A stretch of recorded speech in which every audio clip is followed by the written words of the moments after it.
சங்கத்திற்கும் வந்திருக்கும் அனைத்து தமிழ் நெஞ்சங்களுக்கும் என் அன்பான வணக்கங்களும் பொங்கல் திருநாள் நல்வாழ்த்துக்களும். நித்திரையில் இருக்கும் தமிழா, சித்திரை அல்ல உனக்கு தமிழ் புத்தாண்டு. தரணி ஆண்ட தமிழருக்கு தை முதல் நாளே தமிழ் புத்தாண்டு என்று பாடிய பாவேந்தர் பாரதிதாசன் வரிகளோடு என் பொங்கல் உரையை தொடங்குகிறேன். தையோடு வருகிறோம், தமிழ் பேச போகிறோம். தையோடு வருகிறோம், தமிழ் பேச போகிறோம். ஆழ்கடல் தாண்டி 6000 மைல் தாண்டி ஏதேதோ ஊர் தாண்டி ஏராளம் மலை தாண்டி எத்தனையோ மொழி தாண்டி வந்தோம்.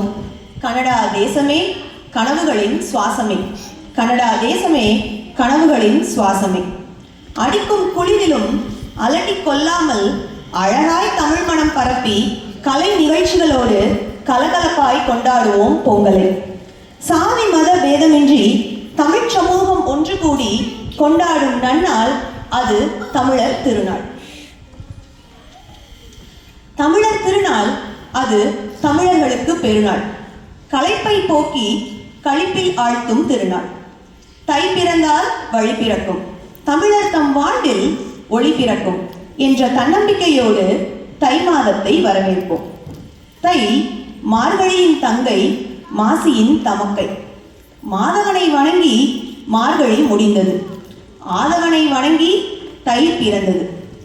மார்கழியில் வரும் போகி வறுமையை போக்கி, துன்பத்தை போக்கி, துயரத்தை போக்கி, கோபத்தை போக்கி, போக்கி போக்கி கொண்டாடினோம் போகியை, போக்கி போக்கி கொண்டாடினோம் போகியை. காலையில் வரும் கதிரவனுக்கு நன்றி சொல்வோம், காளைகளுக்கும் நன்றி சொல்வோம். சேற்றை மிதித்து சோற்றை தரும் உழவனுக்கும் நன்றி சொல்வோம், உழைப்பவனுக்கும் நன்றி சொல்வோம். படைப்பவன் மட்டும் கடவுள் இல்லை, மற்றவர்களின் பசிக்காக உழைப்பவனும் கடவுள்தான். மஞ்சள் கொத்து கட்டி மாவிலைகள் தோரணம் கட்டி இனிப்பாய் இருக்கும் கரும்போடு புதுப்பானையில் பால் பொங்க பொங்கி வரும் பச்சரிசி சோறு.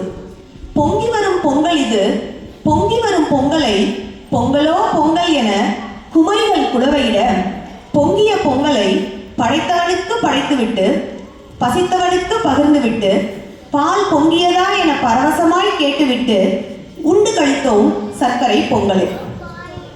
மறுநாள் மாட்டுப்பொங்கல். வீரத்தின் அடையாளமாய், வேளாண்மையின் தோழனாய், உழவனின் தொண்டனாய், வாடிவாசலின் நாயகனாய் உழைக்கும் மாடுகளுக்கான பண்டிகையாம் மாட்டுப்பொங்கல். சீறி வரும் காளையின் வேகமும் ஏறி வரும் காளையரின் வேகமும் வீரம் எனும் ஒரே நேர்கோட்டில் சந்திப்பதுதான் ஜல்லிக்கட்டு. காளை வருது துள்ளிக்கிட்டு, தமிழனின் அடையாளம் ஜல்லிக்கட்டு. தில்லிருந்தா மல்லுக்கட்டு என கூச்சலிடும் காளையர் கூட்டம். தூங்கி கிடந்த தமிழர் வீரம் துள்ளி குதிக்கும் நேரம் இது. இது ஒன்றும் போர்க்களம் அல்ல, ஆயினும் இங்கு உண்டு வீர மரணம். காலை பிடித்து வாழ்வதல்ல வாழ்க்கை, காளையை பிடித்து வாழ்வதே வாழ்க்கை. அக்காலைக்கு இக்காலையோடு போட்டி, எக்காலை வென்றாலும் பெருமையே எங்களுக்கு. பொங்கல் பண்டிகையின் 4ஆம் நாள் காணும் பொங்கல். நல்லாரை காண்பதும் நன்றே என்ற பொன்மொழிக்கு ஏற்ப பெரியவர்களை கண்டு ஆசி பெற்று மகிழ்ச்சியாய் நிறைவடைகிறது பொங்கல் பண்டிகை. இப்படி போகி, பொங்கல், மாட்டுப்பொங்கல், காணும் பொங்கல் என உற்றார் உறவினர்களோடும் உடன் இருப்பவர்களோடும் வாட்ஸ்அப்பில் வாழ்த்து சொல்லி செல்ஃபியில் சிரித்த வண்ணம் இன்ஸ்டாகிராமில் இனிக்கிறது பொங்கல். வடக்கில் மகர சங்கராந்தி என்றும் தெற்கில் பொங்கல் என்றும் கொண்டாடுகிறோம். நிறத்தில் கருப்பெண்ண சிவப்பெண்ண, பண்டிகையில் வடக்கெண்ண தெற்கெண்ண, எத்திக்கும் எண்ணிலமே, எத்திக்கும் எண்ணிலமே. தமிழன் என்று சொல்லி தலை நிமிர்ந்து நிற்போம், தமிழர் வாழ்வியலை கொண்டாடும் தலையாய பண்டிகையாம் பொங்கலை கொண்டாடுவோம். தமிழனும் உழவனும் தரணியில் வாழ்வாங்கு வாழ ஒற்றுமையாய் சொல்லிடுவோம் பொங்கலோ பொங்கல். நன்றி, வணக்கம்.